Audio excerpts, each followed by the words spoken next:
तो hello students, कैसे हो आप सब। आई होप आप सब अच्छे होंगे। आज के इस वीडियो में हम क्लास 9th का एक्सरसाइज 1.3 लेकर आ चुके हैं आपके लिए। लेकिन एक्सरसाइज 1.3 को स्टार्ट करने से पहले हम कुछ दशमलव प्रसार के बारे में जान लेते हैं कि दशमलव प्रसार कितने प्रकार का होता है, क्योंकि 1.3 एक्सरसाइज में आपको इस दशमलव प्रसार का ज़रूरत पड़ने वाला है। ये जो 1.3 एक्सरसाइज है इसमें आपको पूरे में दशमलव प्रसार ही करना है। तो आइए हम पहले दशमलव प्रसार देख लेते हैं कितने प्रकार का होता है। पहला नंबर हमारा आ जाता है यहाँ पर शांत प्रसार। दूसरा हमारा आ जाता है अशांत आवर्ती प्रसार। तीसरा हमारा आ जाता है अशांत अनावर्ती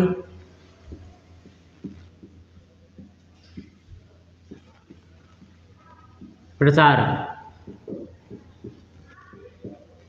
ये 3 प्रकार का हमारे पास प्रसार होता है। अब हम जान लेते हैं, अब हम सबसे पहले यहाँ पर क्लियर कर लेते हैं कि हमारा शांत प्रसार क्या होता है।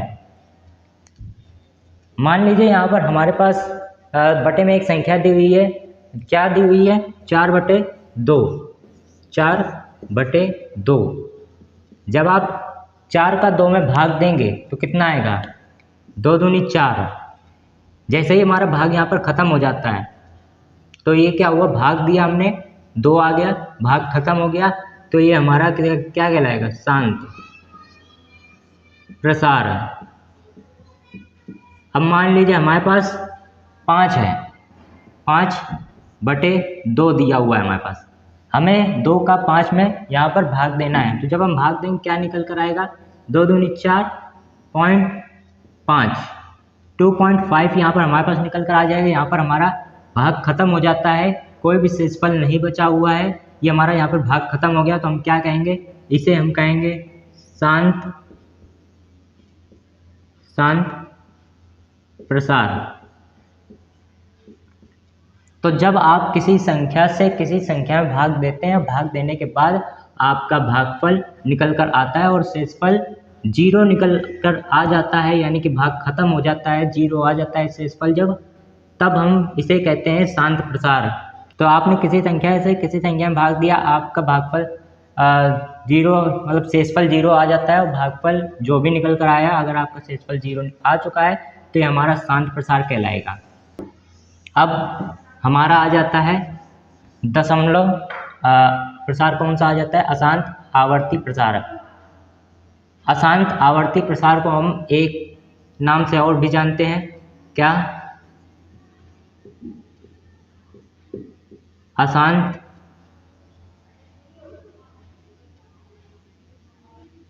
अशांत को हम दूसरे शब्दों में बोल सकते हैं अनवसानी।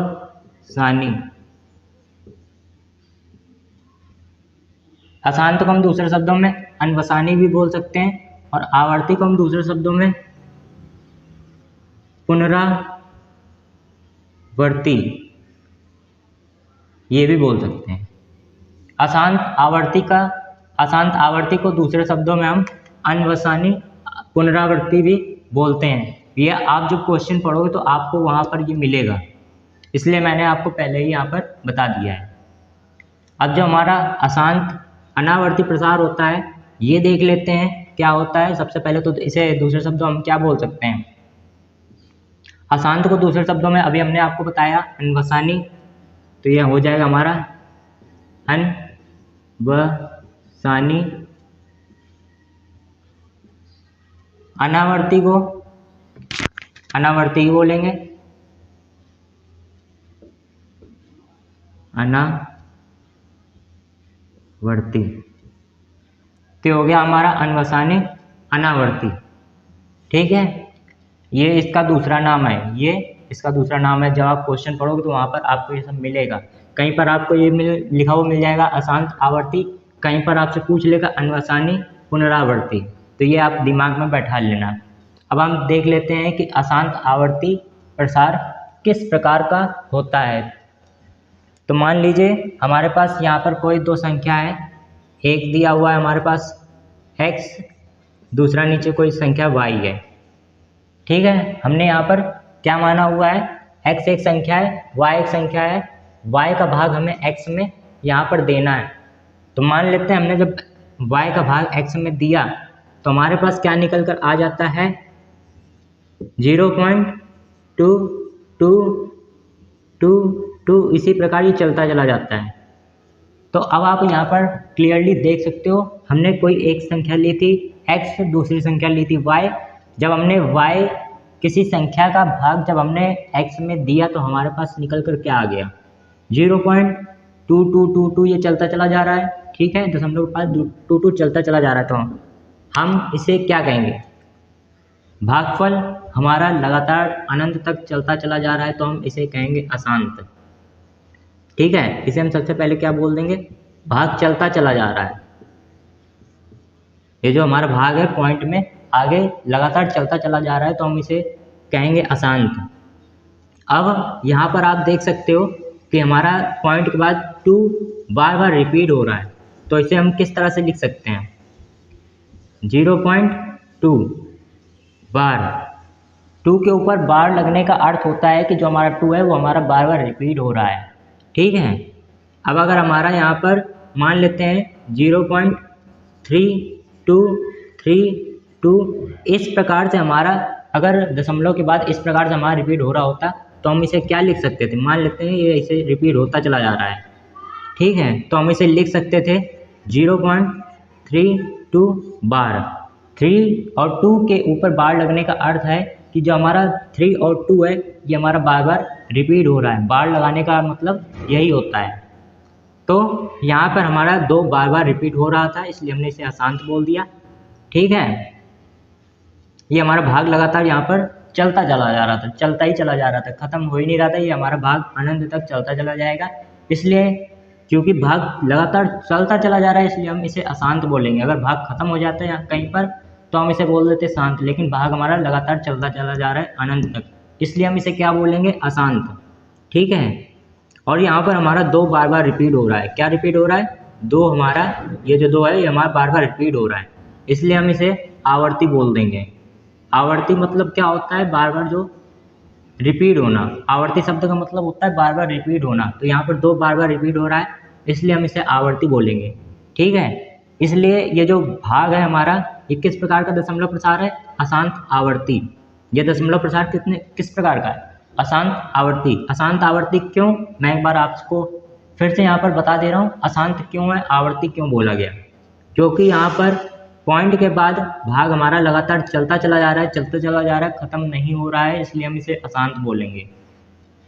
भाग अगर खत्म हो जाता है तो शांत हो जाता है, लेकिन भाग इसमें चलता चला जा रहा है इसलिए हम इसे अशांत बोलेंगे। यहाँ पर हमारा 2 बार बार रिपीट हो रहा है, इसलिए हम इसे बोलेंगे आवर्ती। इसे दूसरे शब्दों में मैंने आपको बताया था क्या बोलते हैं, इसे दूसरे शब्दों में अनवसानी पुनरावर्ती भी बोलते हैं। ठीक है, इतना आपको क्लियर हो गया। दूसरी चीज़, इसे लिखने का एक तरीका होता है, कई जगह क्वेश्चन पे आपको इस तरह से ना लिखकर इस तरह से मिलेगा या फिर इस तरह से आपको मिल सकता है। तो मैंने अभी आपको बताया अगर कोई संख्या रिपीट हो रही है तो उसे लिखने का तरीका 0 पॉइंट, यहाँ पर 2 बार बार रिपीट हो रहा था तो हमने 2 लिखा, उसके ऊपर बार लगा दिया। बार लगाने का मतलब क्या होता है कि 2 जो है वो बार बार रिपीट हो रहा है। यहाँ पर हमने कोई मान लेते हैं कोई एक संख्या है, हमने उसके में भाग दिया, जब भाग दिया तो हमारे पास भागफल क्या निकल कर आया, 0.32 फिर 32, ऐसे ही हमारा लगातार चलता चला जा रहा है। जब यहाँ पर हमारा 32 बार बार रिपीट हो रहा है, 3 और 2 बार बार रिपीट हो रहा है, इसलिए हम क्या लिख सकते हैं, 0.32 हम इसे लिख सकते हैं। 0.32 को लिखा जो कि बार बार रिपीट हो रहा था, इसके ऊपर हमने बार लगा दिया, जिसका मतलब ये निकलता है कि हमारा जो 3 और 2 है वो बार बार लगातार रिपीट होता चला जा रहा है। कितना आपको समझ में आ गया। अब हम बात कर लेते हैं तीसरे नंबर की कि हमारा अशांत अनावर्ती क्या होता है। तो अशांत शब्द का मैंने मतलब अभी आपको बताया कि जो भाग लगातार चलता ही चला जा रहा है, खत्म हो ही नहीं रहा है, वो अशांत होता है। आवर्ती मतलब जो रिपीट हो रहा है भाग दशमलव में है, जो भागफल रिपीट हो रहा है उसे हम आवर्ती बोलते हैं। अनावर्ती का मतलब उल्टा हो जाएगा, जहाँ पर रिपीट नहीं हो रहा है, भाग चलता चला जा रहा है लेकिन रिपीट संख्या नहीं हो रहा है, तो ऐसे भागफल को हम अनावर्ती बोलते हैं। मान लेते हैं हमारे पास कोई संख्या एक x है, दूसरी संख्या कोई हमें y दी हुई है। हमने y का भाग जब x में दिया तो हमारे पास निकल कर आ गया 0.10, इसके बाद 100, इसके बाद फिर 1, फिर 0, 0, 0, ऐसे ही हमारा भाग लगातार चलता चला जा रहा है। तो आप यहाँ पर देख सकते हो कि हमारा भाग यहाँ पर ख़त्म नहीं हो रहा है, भागफल हमारा भाग जो है हमारा लगातार चलता चला जा रहा है, तो हम इसलिए इसे क्या बोलेंगे, अशांत। भाग हमारा लगातार चलता चला जा रहा है, इसलिए हम इसे अशांत बोल देंगे। दूसरा, आप यहाँ पर एक चीज़ नोटिस कर सकते हो कि हमारा यहाँ पर 1 आया, फिर 0 आया, फिर 1 आया, फिर 0, 0 आया, फिर 1 आया, फिर 3 0 आया, तो हमारा यहाँ पर कोई नंबर रिपीट नहीं हो रहा है, कोई पेयर रिपीट नहीं हो रहा है, क्योंकि यहाँ पर हमने बताया था आपको 3 मिला, फिर 2 मिला, फिर 3 2 3 2 3 और 2 बार बार लगातार मिलता चला जा रहा था। यहाँ पे 1 बार बार मिल तो रहा है लेकिन इसके आगे का नंबर आपको मैच नहीं कर रहा है, ठीक है। अब क्या पता आगे क्या आ जाए, कोई कह सकता है कि आगे क्या आएगा, हो सकता है आगे 1 आ जाए, 5 0 आ जाए, हो सकता है आगे हमारे पास 1 आ जाए और 10 0 आ जाए, कुछ इस तरह से चलता चला जाए, पता नहीं कितने 0 आ जाए आगे हमारे एक के बाद, कोई कुछ हमारे पास निश्चित नहीं है। तो जब निश्चित नहीं है, भाग चलता चला जा रहा है और आगे पता नहीं क्या हमें मिलेगा, तो हम ऐसे भागफल को क्या बोल देंगे, इस प्रकार के दशमलव प्रसार को हम, पहली बात तो चलता चला जा रहा है हमारा भागफल है, तो हम इसे बोल देंगे आसान। कुछ रिपीट नहीं हो रहा है तो हम इसे बोल देंगे अनावर्ती।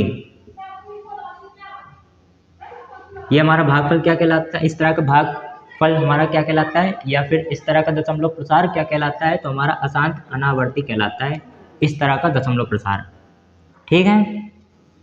आई होप आपको समझ में आ गया होगा। मैं जितना आपको समझा रहा हूँ वो सब कुछ आपको नोट करते चलना है, क्योंकि इस एक्सरसाइज में यही होने वाला है, यही सारा कुछ हम देखने वाले हैं।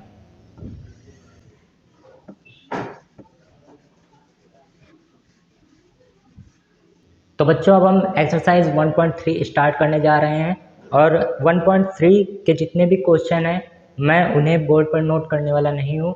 आपको मैं जितने भी क्वेश्चन यहाँ पे पढ़ाने वाला हूँ वो आपको डिस्प्ले पर नज़र आ जाएगा कि क्वेश्चन क्या है। अगर आपके पास बुक है तो बुक खोल लेना, अगर आपके पास बुक नहीं है तो आप, मैं जो क्वेश्चन अभी आपको डिस्प्ले पर नज़र आएगा वो आप नोट कर लेना अपनी कॉपी में।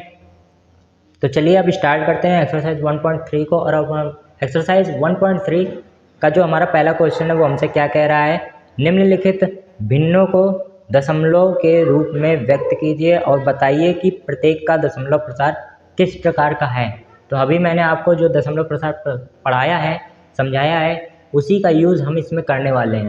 तो स्टूडेंट्स, जो हमें पहला क्वेश्चन दे रखा है वो हमारा है 36/100, 36/100, ये हमें यहाँ पर दे रखा है बटे के रूप में। हमसे क्या कह रहा है कि इस भिन्न को दशमलव के रूप में व्यक्त कीजिए। तो जब आप 100 का भाग 36 में देंगे तो क्या निकल कर आएगा, 0.36 में भाग जाएगा नहीं, 0 पॉइंट हो जाएगा, ये हो जाएगा, फिर 3 बार जाएगा, 300 आ जाएगा, फिर 60 आ जाएगा, यहाँ पे पॉइंट लगाए 0 बढ़ाएंगे, फिर 6 आ जाएगा, हमारे पास निकल कर आ जाएगा 0.36। इतना क्लियर आपको? हमारे पास क्या निकल कर आ गया, 0.36। तो ये अब आपको हमें ये बताना है, मैंने आपको अभी कुछ समय पहले ही पढ़ाया था कि दशमलव प्रसार कितने प्रकार का होता है। अभी आप यहाँ पर देख सकते हो कि 100 का भाग हमने 36 में दिया और यहाँ पर हमारा भाग खत्म हो चुका है। तो जब भाग खत्म हो चुका है तो हमारा ये प्रसार किस प्रकार का होगा, आपको पता होगा। ये हमारा सबसे पहले तो भाग खत्म हो गया है तो हमारा हो जाएगा शांत, और भागफल खत्म हो चुका है, हमारा पूरा खत्म है, शेषफल 0 आ चुका है, तो हमारा क्या हो जाएगा, शांत प्रसार। ये हमारा शांत प्रसार है। क्लियर इतना? आपको ये क्लियर हो गया होगा। अब हमारा जो दूसरा नंबर क्वेश्चन है वो है 1/11। 1/11 को भी हम देख लेते हैं। ये हमारा पहले का पहला था। दूसरा नंबर क्वेश्चन 1/11। जब आप 11 का भाग 1 में देंगे तो कितना आएगा, 11 भागित 1, 0.09 बार जाएगा, 99 आ जाएगा। फिर आपका यहाँ पर कितना बचेगा, 1 बचेगा। फिर आपका पॉइंट लगाए, आप एक 0 बढ़ा लोगे। फिर आप देख सकते हो यहाँ पर भाग नहीं जा रहा है, फिर से हम एक 0 लगाएंगे, फिर एक 0 बढ़ेगा। इसके बाद जब आप फिर भाग दोगे तो फिर 9 आ जाएगा। तो आप यहाँ पर देख सकते हो हमें क्या मिला, 0 पॉइंट मिला, फिर 0.9 मिला, फिर 0.9 मिला। आपको दिखाई दे रहा होगा। तो हम क्या लिख देंगे, 0.09। फिर हमें मिला 0.9, और ये भाग इसी तरह हमारा आगे चलता चला जाएगा, 0.9 0.9 0.9 0.9। अगर आपको लग रहा है कि नहीं 0.9 आगे नहीं आएगा तो आप भाग देकर देख सकते हो, आगे आपको 0.9 लगातार मिलता चला जाएगा। तो हम क्या लिखेंगे, इसे सबसे पहले तो इस प्रकार लिखेंगे। फिर इसे लिखने का एक और तरीका होता है, 0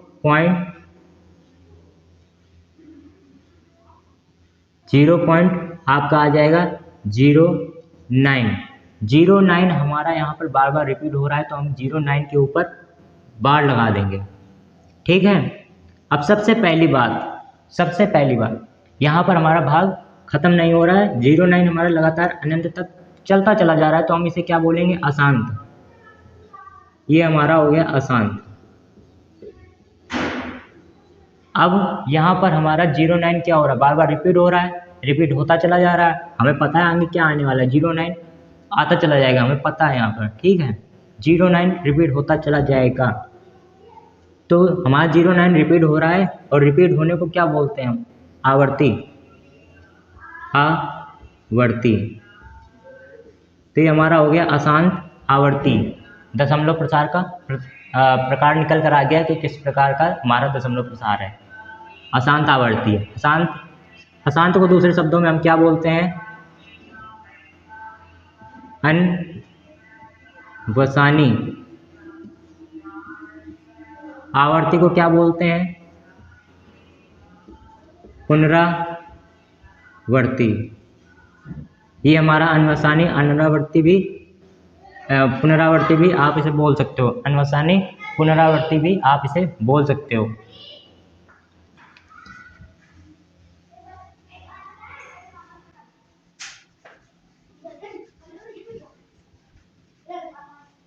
इसके बाद हमारा आ जाता है क्वेश्चन नंबर पहले का तीसरा। हमें क्या दिया हुआ है, तीसरा नंबर क्वेश्चन।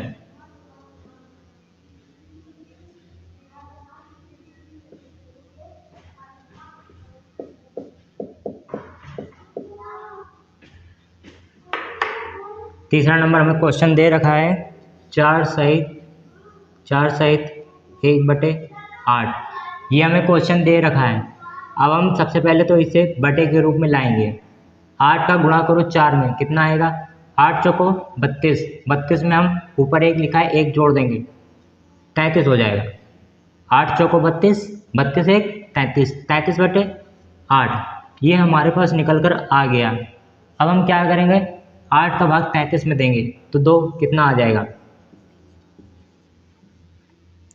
8 चौको 32, कितना बचा, 1 बचा, पॉइंट लगाएंगे, 0 बढ़ाएंगे।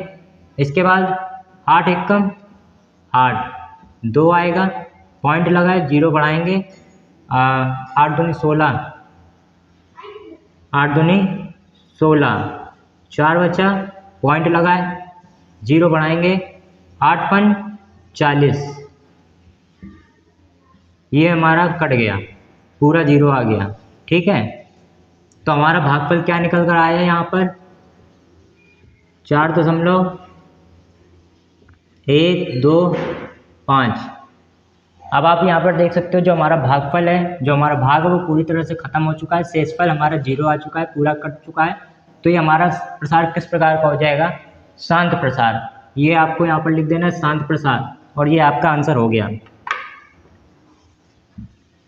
तो स्टूडेंट्स अब हम आ जाते हैं पहले के चौथे में। पहले का चौथा हमें क्या दे रखा है, 3/13 दे रखा है। तो 13 का भाग आप 3 में दीजिए, कितना आ जाएगा 13/3। 0 लगाएंगे, पॉइंट लगाएंगे, क्या निकल कर आ जाएगा 30। 13 का भाग 30 में दीजिए, 2 बार जाएगा 26। 26 जब आप घटाएंगे तो यहाँ पे आपके पास 4 आ जाएगा, पॉइंट लगाए, आप एक 0 बढ़ा लोगे, 13×39, 1 बच जाएगा आपका, यहाँ पर पॉइंट लगाए, आप एक 0 बढ़ा लोगे। फिर आप देख सकते हो 10 छोटा है तो हम यहाँ पर एक 0 लगाएंगे, एक 0 यहाँ बढ़ जाएगा, 13×7=91, कितना बचा आपके पास 9, पॉइंट लगाए, एक 0 बढ़ा लेंगे। फिर आ जाएगा 13×78, आपका कितना बचा यहाँ पर 2, फिर यहाँ 1, पॉइंट लगाए, आप एक 0 बढ़ा लोगे। फिर 13×9=117 आ जाएगा आपका, आपके पास 3 निकल कर आ जाएगा। अब आप जब इसके आगे यहाँ पर आपका जो 3 आया है, जब आप इसके आगे यहाँ पर भाग दोगे तो आपका यही सब संख्याएं 2, 3, 0, ये सभी संख्याएं आपकी दोबारा से रिपीट होंगी। क्यों रिपीट होंगी, आप यहाँ पर देख सकते हो 13 का भाग 3 में देना है। अभी तक हम क्या कर रहे थे, 13 का भाग 3 में देना शुरू किया था।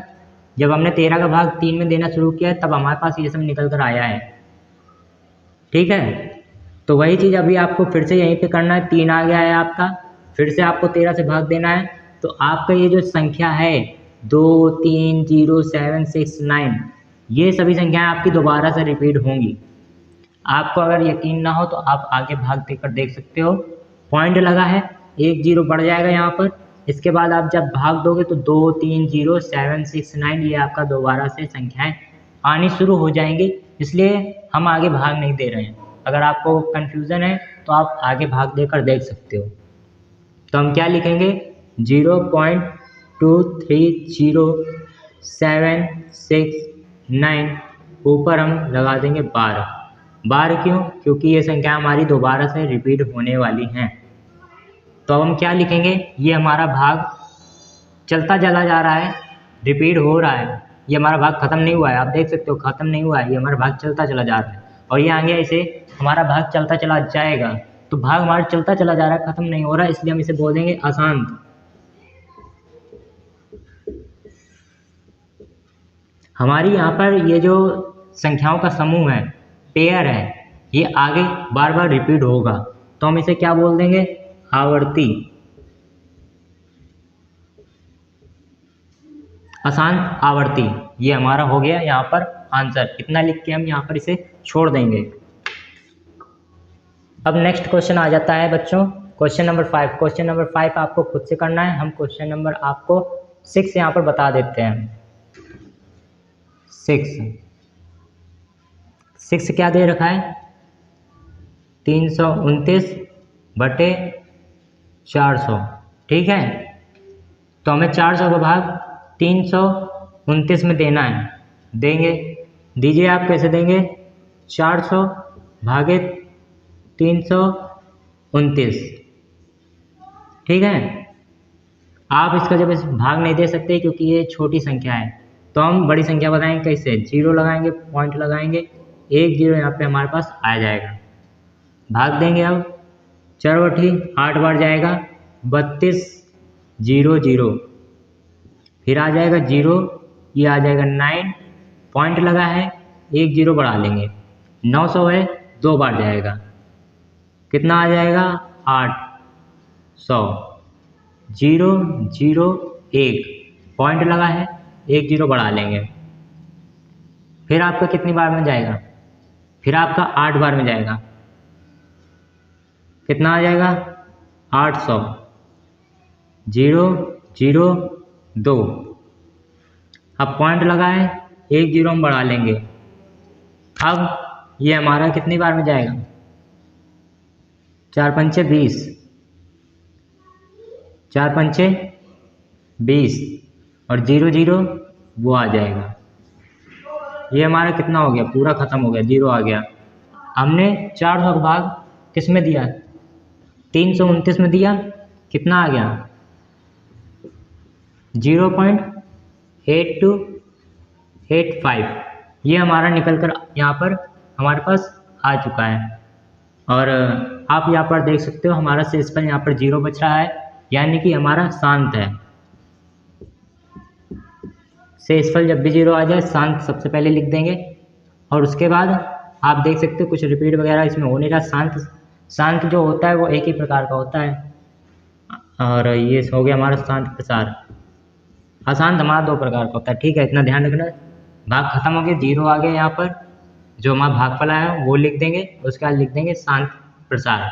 ये हमारा 6ठा नंबर क्वेश्चन हो गया।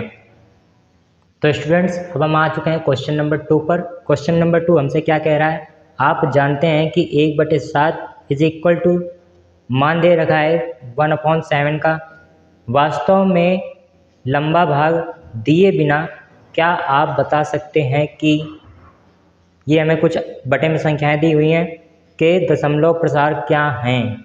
हमें भाग नहीं देना है, समझ रहे हैं आप। यहाँ पर हमें जो बटे में संख्याएं आगे दे रखी 2/7, 3/7, इनमें हमें भाग नहीं देना है और बिना भाग दिए हमें बताना है कि दशमलव प्रसार क्या है, ठीक है। तो देखते हैं इसे कैसे करेंगे। सबसे पहले तो आंसर नंबर 2, संख्या क्या दे रखी है 1/7 इज इक्वल टू, हमें यहाँ पर मान दे रखा है 0.142857 और इसके ऊपर हमारे पास बार लगा हुआ है। बार लगे होने का अर्थ मैंने आपको बताया था, अगर किसी संख्या के ऊपर, संख्या समूह के ऊपर अगर बार लगा हुआ है तो मतलब वह संख्या बार बार आगे रिपीट हो रही है। रिपीट हो रही है मतलब ये जो हमारे पास दिया हुआ है प्रसार, दशमलव प्रसार, ये किस प्रकार का है। सबसे पहले तो ये भाग हमारा रिपीट हो रहा है, आगे लगातार हमारा चलता चला जा रहा है, तो ये सबसे पहले हो जाएगा हमारा अशांत। सबसे पहले हम इसे बोल देंगे अशांत, क्यों, भाग लगातार चलता चला जा रहा है, रिपीट हो रहा है।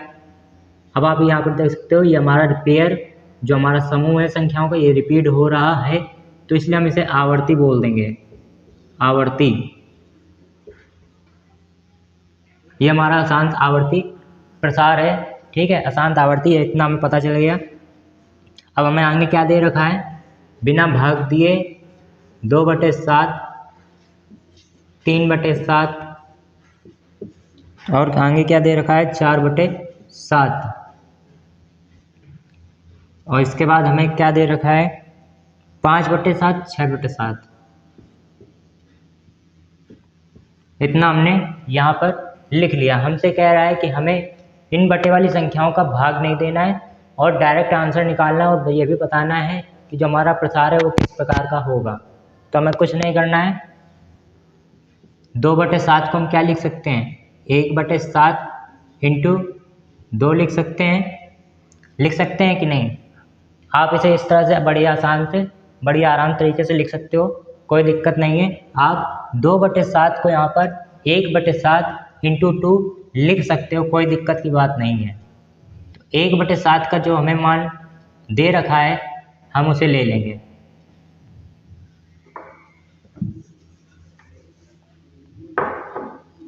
यहाँ पर हमें 1/7 का मान क्या दे रखा है 0.14287 और इसी तरह ये चलता चला जा रहा है। आगे इंटू लगा है, गुणे का निशान लगा देंगे और फिर आगे 2 है तो 2 लिख देंगे। अब आपको क्या करना है, इसका इसमें गुणा कर देना है।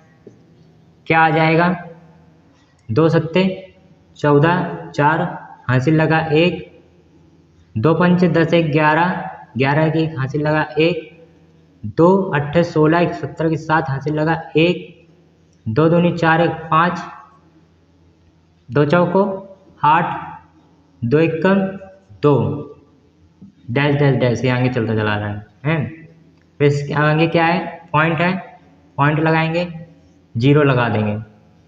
तो 2 से गुणा करने पर इस वाली संख्या में जब हम 2 से गुणा करेंगे तो हमें ये मिलेगा। तो हम क्या लिख देंगे,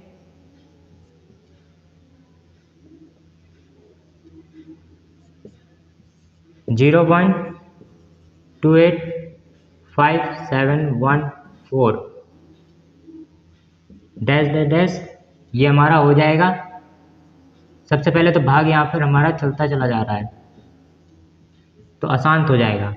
दूसरी चीज़, हमारा 1/7 ये रिपीट हो रहा था हैं। जब आप इसका अगर 7 का भाग 2 में दोगे, अगर आपको मैं यहाँ डायरेक्ट बता दे रहा हूँ कि ये हमारी जो संख्या 4 के बाद हमारा दोबारा से 2, 8, 5 ये दोबारा से हमारा रिपीट होगा। तो चूंकि रिपीट होगा तो इसे हम क्या बोल देंगे, आवर्ती। ठीक है, आसान क्यों, क्योंकि भाग चलता चला जा रहा है। आवर्ती क्यों, क्योंकि हमारा आगे चल के 4 के बाद 2, 8, 5 ये दोबारा से रिपीट होगा। यानी कि हम इसे ये बोल सकते हैं, कुछ इस तरह से हम इसे लिख सकते हैं। ये जो नंबर्स हैं, ये जितने भी नंबर हैं, ये 4 के बाद दोबारा से रिपीट होंगे, इसलिए हम इसे बोलेंगे अशांत आवर्ती। इसी प्रकार से जो हमारे बाकी के दिए हुए 5/7, 6/7 और 3/7, इनमें भी आपको यही करना है। 3/7 जो आपको दे रखा है, इसमें आप क्या करेंगे, 1/7 इंटू 3 कर देना। 1/7 का मान आपको दे रखा है यहाँ पर, वो लिख लेना, और वो लिखने के बाद कुछ इस तरह से लिख लेना। लिखने के बाद आपको 3 से गुणा कर देना है, वो भी आपका अशांत आवर्ती ही निकलेगा। आपका मान भी निकल आएगा बिना भाग दे, और इसके साथ में आपका अशांत आवर्ती ही निकलने वाला है। तो यहाँ पर हमारा जो क्वेश्चन नंबर 2 है वो खत्म हो जाता है, और आप ये सब जल्दी से नोट कर लीजिए। उसके बाद हम आगे बढ़ते हैं। इसके बाद हमारा आ जाता है क्वेश्चन नंबर 3। क्वेश्चन नंबर 3 हमसे क्या कह रहा है, निम्नलिखित को P/Q के रूप में व्यक्त कीजिए। P और Q पूर्णांक हैं और Q is not equal to 0 है। ठीक है, तो पहला नंबर क्वेश्चन हमें तीसरे का पहला क्या दे रखा है हमें, 0.6 के ऊपर हमें दिया है बार। बार का मतलब क्या होता है, सबसे पहले तो हम यहाँ पर 0. जो हमें 6 यहाँ पर दे रखा है उसे हम x के बराबर ले लेंगे। क्या हो जाएगा, x, ये हमने लिख दिया माना x इज इक्वल टू 0.6 बार। बार का मतलब क्या होता है कि 6 बार बार रिपीट हो रहा है, तो 6.666। इसके बाद आएंगे डैश डैश डैश, ये हम बना देंगे समीकरण नंबर 1। ये हमारा समीकरण 1 हो जाएगा। इसके बाद हम क्या करेंगे, हमारे यहाँ पर कितने अंकों की पुनरावृत्ति हो रही है, एक अंक की। एक अंक जो है हमारा 6 जो हमारा है यहाँ पर बार बार रिपीट हो रहा है। एक ही संख्या है जो कि बार बार हमारी रिपीट हो रही है, तो हम क्या लिखेंगे, यहाँ आपको लिखना है, यहाँ पर एक अंक, आगे लिखना है यहाँ पर एक अंक की पुनरावृत्ति हो रही है। इतना आपको लिख देना है। क्या लिखना है, यहाँ पर एक अंक की पुनरावृत्ति हो रही है,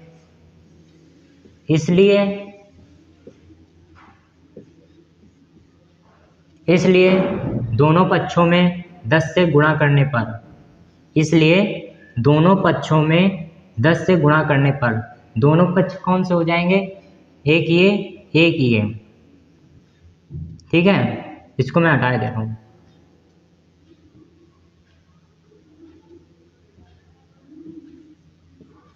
ठीक है, अभी आपको समझ में आ रहा होगा कि किसमें, दोनों पक्षों में 10 से गुणा करने पर एक अंक की पुनरावृत्ति हो रही है, तो ये फॉर्मूला होता है। ठीक है, यहाँ पे एक अंक की पुनरावृत्ति हो रही है तो हम 1 0 ले लेंगे और 1 आगे लगा लेंगे, हो गया हमारा 10।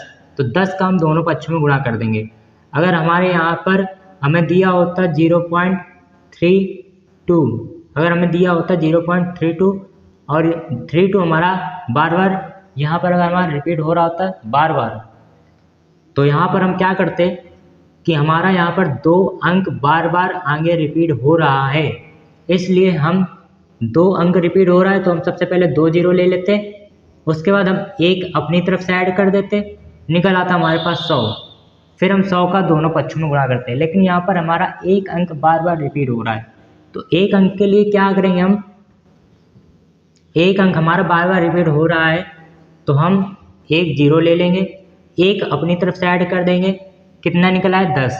10 का दोनों पक्षों में हमें गुणा करना है, तो हम लिखेंगे यहाँ पर 1 अंक की पुनरावृत्ति हो रही है, इसलिए 10 से दोनों पक्षों में गुणा करने पर, जब हम दोनों पक्षों में गुणा करेंगे तो कितना आ जाएगा, 10 into x is equal to 0.666, ये हमारा हो जाएगा। जब आप गुणा करेंगे तो हमारा क्या निकल कर आ जाएगा, यहाँ पर 10x इज इक्वल टू, ये हमारा निकल कर आ जाएगा 6.66, ये हमारा निकल कर आ गया यहाँ पर। अब हम इसे देख देंगे समीकरण नंबर 2। अब हम यहाँ पर क्या करेंगे, समीकरण 2 में समीकरण 1 को घटा देंगे। आप यहाँ पर देख सकते हो 10 बड़ा है तो हम इसे ऊपर ही रखेंगे। समीकरण 2 में समीकरण 1 को घटाने पर हमारा क्या निकल कर आ जाएगा, यहाँ पर आपको लिखना है समीकरण 2 में समीकरण 1 को घटाने पर। इतना लिख देने के बाद आप क्या करेंगे, 10x में LHS में LHS जाएगा, RHS में RHS को घटाएंगे, क्या निकलेगा 10x माइनस x हो जाएगा, इज इक्वल टू, बीच में बराबर का निशान है, वो बराबर का निशान हम लगा देंगे। इसके बाद 6.66, फिर हम माइनस लगाएंगे, ऊपर क्या दे रखा है 0.66, ठीक है। जब आप 10 में x को घटाओगे, 10 वाले x में जब आप एक x को घटाओगे तो आपके पास 9x आ जाएगा। यहाँ पर आप जब घटाओगे तो 6 में 6 जाएगा 0 हो जाएगा, 6 में 6 जाएगा 0 हो जाएगा, फिर पॉइंट आ जाएगा, फिर 6 में 0 जाएगा 6 आ जाएगा। आपके पास क्या निकल के आ जाएगा, पॉइंट के बाद 0 का कोई महत्व नहीं होता तो हम इसे हटा देंगे, 6 निकल कर आ गया।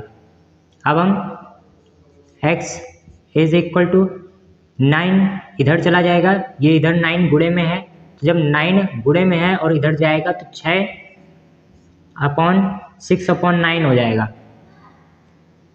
इसके बाद आप यहाँ पर देख सकते हो ये दोनों ही संख्याएं ऊपर और नीचे की हमारी 3 से कट रही हैं, तो 3 दूनी 6, 3 त्रिका 9, ये हमारा आंसर निकल कर आ जाएगा।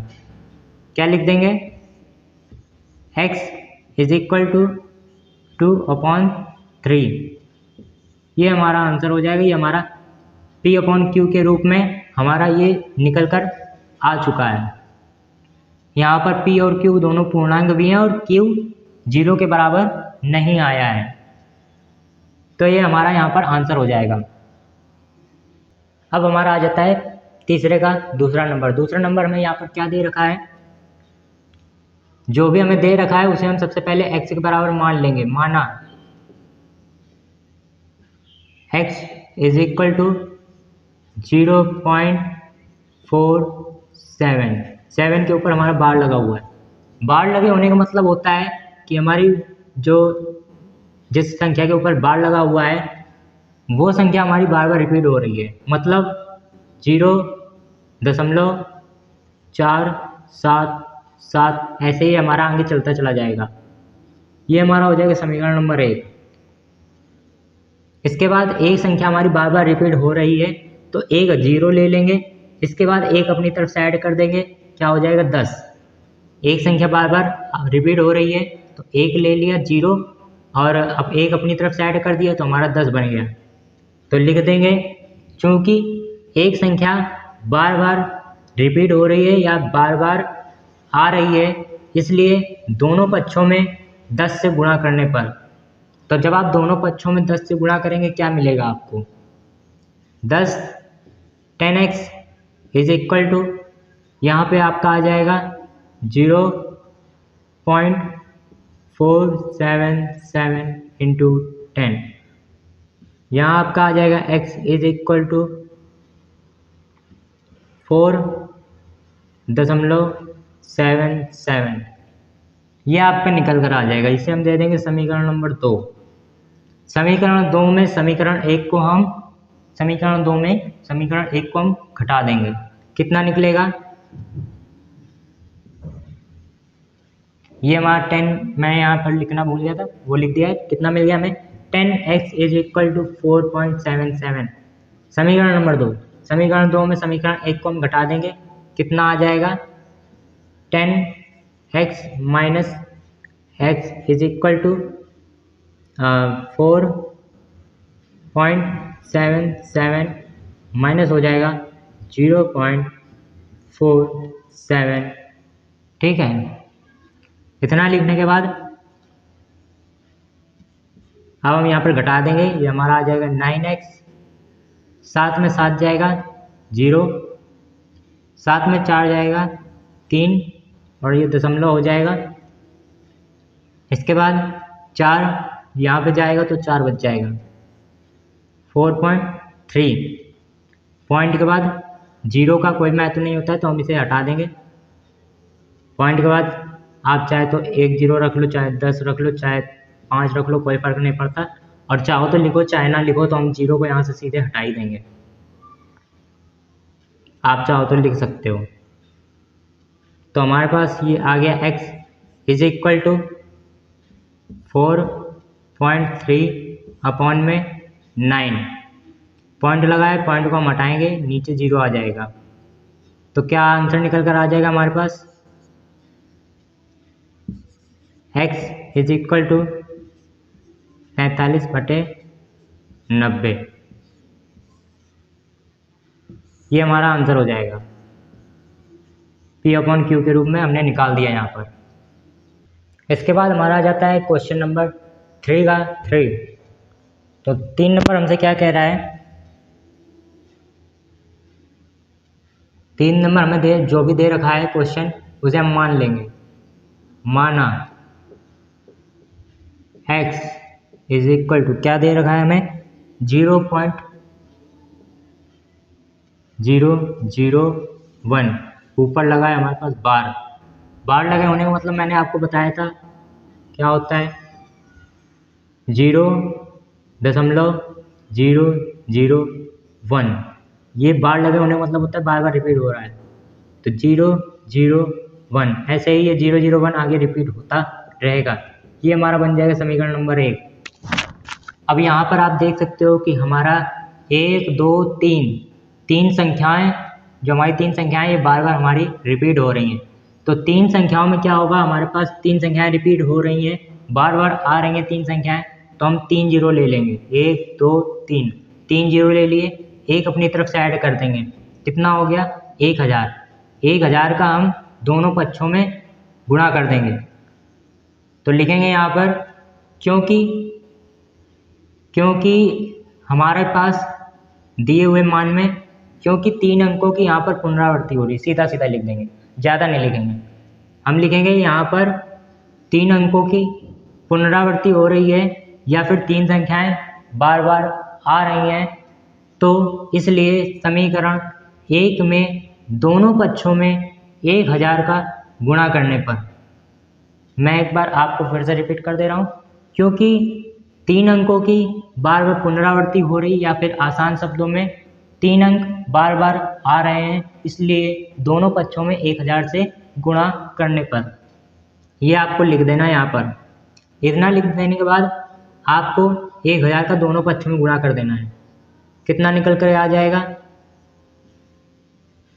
ये हो जाएगा 1000 x इज इक्वल टू, यहाँ पर जब आप गुणा करेंगे तो आपके पास क्या निकल कर आ जाएगा?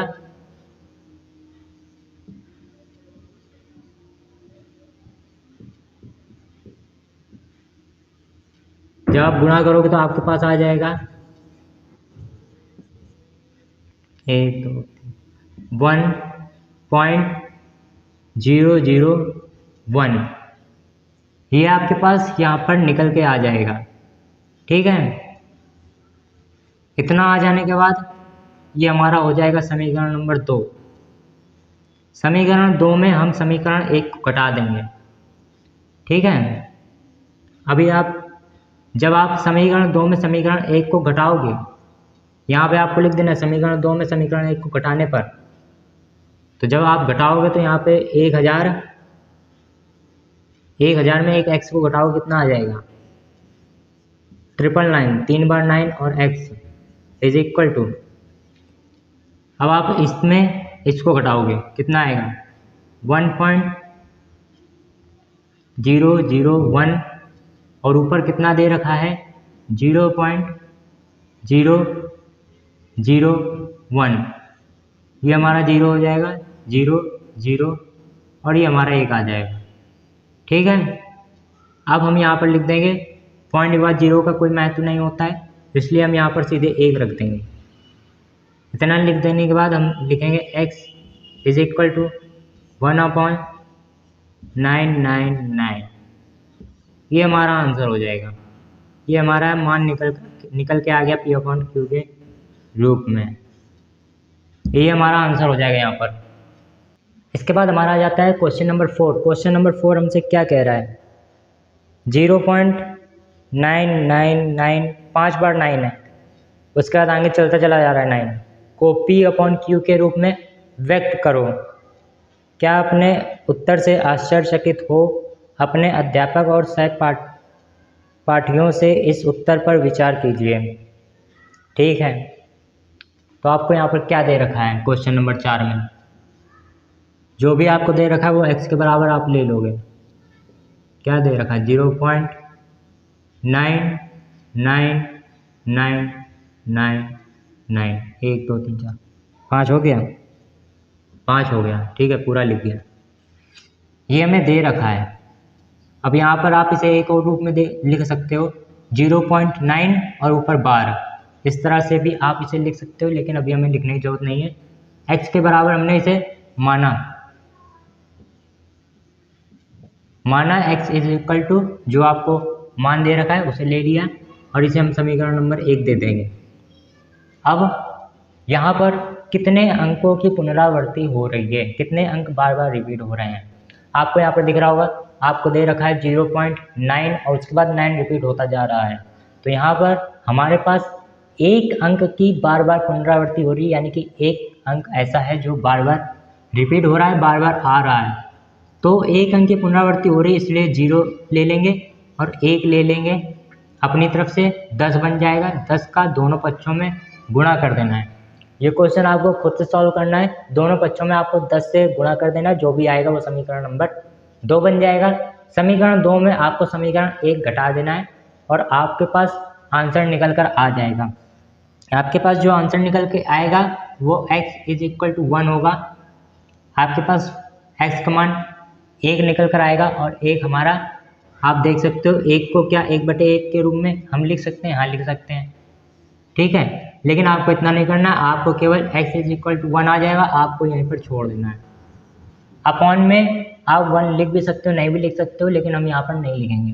ठीक है, अब हमसे क्या कह रहा है कि जो आपका मान निकला है, कितना निकला है 1 निकला है, तो हमसे यहाँ पर कह रहा है कि अपने उत्तर से आश्चर्यचकित होते हो, अपने अध्यापक और सहपाठियों से इस उत्तर पर विचार करें। तो आपको आगे लिख देना है कि 0.99999 और 1 में ज़्यादा अंतर नहीं है। ठीक है, हमको क्या दे रखा था 0.999, ये लिख लेंगे और 1 जो आया वो लिख लेंगे, और 1 में ज़्यादा का अंतर नहीं है, अतः दोनों समान हैं।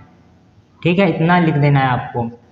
क्या लिखना है फिर से मैं आपको एक बार रिपीट किए दे रहा हूँ आपको दिया था जो वो लिख लेना है, और एक जो हमारा आया है और एक में ज़्यादा अंतर नहीं है, अतः दोनों समान ही हैं, इतना लिख देना है और आपको छोड़ देना है। ये आपका यहाँ पर आंसर हो जाएगा। ये आपको बीच का खुद ही सॉल्व करना होगा, ठीक है।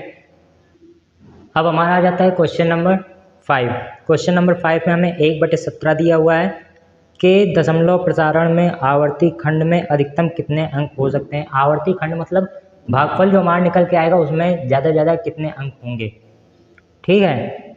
अपने उत्तर की पुष्टि के लिए विभाजन क्रिया करें। तो क्वेश्चन नंबर 5, 1/17 हमें दे रखा है, 17 का भाग हमें 1 में देना है। 17 का भाग 1 में दीजिए, कितना आएगा? 0 पॉइंट लगा देंगे सबसे पहले, तो आ जाएगा 1 0। अभी आप यहाँ पर देख सकते हो 10 छोटा है 17 से, 1 0 और लगाएंगे, 1 0 बढ़ जाएगा, 5 बार जाएगा, कितना आ जाएगा आपका यहाँ पर? 85। 10 में 5 जाएगा, 5 आ जाएगा, 9 में 8 जाएगा, 1 आ जाएगा, पॉइंट लगाए, 0 बढ़ा देंगे। इसके बाद हमारा कितने बार में? 8 बार में जाएगा, 136 आ जाएगा। फिर यहाँ हमारा आ जाएगा 4, इसके बाद हमारा यहाँ पर 1 आ जाएगा, पॉइंट लगाए, 1 0 बढ़ा देंगे, ठीक है। ऐसे ही आपको भाग देते चले जाना है। यहाँ पर ये जो हमारा क्वेश्चन है ये काफ़ी ज़्यादा लंबा होने वाला है, और इतना बड़ा क्वेश्चन बोर्ड में भाग देने में दिक्कत होगा। तो आपको क्लास 9 में आप आ गए हो, आपको भाग देना आता होगा, आपको भाग दे लेना है। भाग देते देते आप एक जगह ऐसे पहुँचोगे जहाँ पर आपका शेषफल 1 निकल कर आएगा। अब यहाँ पर देखना, जब आप भाग देते चले जाओगे तो आपको एक जगह ऐसी मिलेगी, जब आप भाग देते चले जाओगे तो एक जगह आपको ऐसी मिलेगी जहाँ पर आपको शेषफल 1 मिलेगा। और जब आप 17 का भाग 1 में फिर से दोगे तो आपको यही सब दोबारा से संख्याएं मिलने लगेंगी। मतलब ये है कि जहाँ पर आपको, आप यहाँ पर देख सकते हो, एक मिला आपको शेषफल, जहाँ पर वहाँ पर आप 17 का भाग 1 में दोगे, और यहाँ पर भी अभी तक आप क्या कर रहे हो? अभी भी आप 17 का भाग 1 में ही दे रहे हो। तो 17 का भाग जब आप 1 में यहाँ पर दे रहे थे तो जो कुछ भी आपको नंबर्स मिले वही नंबर्स हैं। तो आपको यहाँ जब शेषफल आपका 1 निकल कर आएगा, फिर से जब आप 17 से भाग दोगे तो आपको फिर से यही सारी संख्याएँ, यही सारे अंक आपको दोबारा से यहाँ पर मिलने शुरू हो जाएंगे। तो आपको, अगर आप ऐसे भाग देते रहोगे तो भाग चलता चला जाएगा। जहाँ पर आपका 1 मिल जाए आपको भाग रोक देना है। अगर आपको लगता है कि भागफल में आ रही अंक जितने भी हैं वो दोबारा से रिपीट नहीं होंगे तो आप भाग दे के देख लेना। आपका 1 जहाँ पे मिल जाएगा वहाँ पर आपकी ये सभी संख्याएं दोबारा से आने लग जाएंगी। ये सारा कुछ दोबारा से अंक रिपीट होने लगेगा, ठीक है। तो जहाँ पर ऐसा होने लगे, आपका संख्याएं दोबारा से रिपीट होने लग जाए, वहीं पर आपको भाग करना बंद कर देना है। और अब आपको क्या करना है, ये जो आपको यहाँ पर जो भी अंक मिलेगा हैं उसकी गिनती कर लेना है। किन अंकों की गिनती करना है आपको? पॉइंट के बाद जितने भी अंकों का पेयर बनेगा, यहाँ पर आपको जितने भी अंक मिलने वाले हैं, टोटल 16 अंक होंगे। पॉइंट के बाद आपको 16 अंक तक आपका ये भाग जाएगा। 16 अंक के बाद आपका भागफल दोबारा से रिपीट होने लग जाएगा। तो आपको जितने भी अंक मिलेगा उसके ऊपर बार लगा देना है। क्या लिखना है? 1/17 इज इक्वल टू, भाग देने पर जो भी आपको मिलेगा वो सभी लिख देना है। और ये यहाँ पे आपको एक समूह मिलेगा 16 अंकों का, जो कि आपका दोबारा से रिपीट होगा, लेकिन आपको दोबारा से नहीं लिखना है, आपको बार लगा के छोड़ देना है। और इन अंकों की आपको गिनती कर लेना है। ये आपके जो अंक यहाँ पे जो भी निकलेंगे ये टोटल 16 अंक होंगे। 16 अंकों का आपको यहाँ पर एक समूह मिलेगा जो कि दोबारा से रिपीट होगा। आपको आंसर में क्या लिखना है? 17 का भाग 1 में देने पर आपके पास आवर्ती खंड में अधिकतम अंकों की संख्या 16। 17 का भाग 1 में देने पर, 17 का भाग 1 में देने पर आवर्ती खंड में अधिकतम अंकों की 16 अंकों की संख्या 16 प्राप्त हुई है, ऐसा लिख देना है। आपको ये वाला गिनती नहीं करना है, आपको वही नंबर का गिनती करना है जो नंबर हमारे दोबारा रिपीट होंगे केवल उनका गिनती करना है। 16 अंक निकलेंगे। 16 अंक ऐसे होंगे जो अधिकतम अंक होंगे आवर्ती खंड में। ठीक है, तो स्टूडेंट्स ये क्लास हमारी काफ़ी ज़्यादा लंबी बन चुकी है, इसलिए मैं इस वीडियो को यहीं पर एंड कर रहा हूँ। आगे के क्वेश्चन हम पार्ट 2 में पढ़ेंगे। और अगर आपको यह वीडियो पसंद आया है, एक एक क्वेश्चन आपको समझ में आया है, तो हमारे वीडियो को लाइक करें, कमेंट करें। अगर आपको कोई भी क्वेश्चन समझ नहीं आया है, कोई भी डाउट है आपके माइंड में, तो हमें कमेंट जरूर करें। और चैनल को सब्सक्राइब जरूर कर लें, क्योंकि तभी आपको हमारे सभी वीडियो का नोटिफिकेशन टाइम पर मिलेगा और आप जल्दी जल्दी पढ़ेंगे और आगे जल्दी जल्दी हमारे साथ साथ आगे बढ़ पाएंगे। तो आई होप आपको ये वीडियो काफ़ी ज़्यादा पसंद आया होगा। So thanks for watching this video.